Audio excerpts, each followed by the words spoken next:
Habit is not nature, it is nurture. You learn it by imitation. By seeing people doing things, you start doing them. By seeing what makes people successful, you follow them. It does not come out of your nature, it comes out of your surroundings. Yes, it can become so deep-rooted that in every language there is an expression that says habit is second nature. It becomes so deep-rooted that you cannot even make the distinction whether it is habit or nature.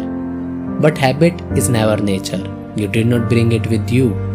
And any day you want to drop it, you can drop it. Any day you want to change it, you can change it.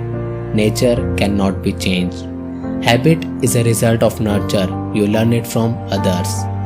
People don't think what they are doing, what kind of dress they are using, whether it is comfortable or not, what kind of house they are living in, whether they are spiritually good or not. They are simple imitating others. Live naturally and you are as natural as a flower.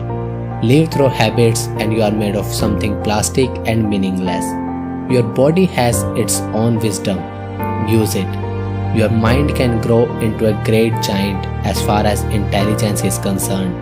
Use it, but don't be used by it. Your heart has so much love, so much beauty, it can fill the whole universe. It is oceanic. Allow it to spread and share it with people. So, what do you think now?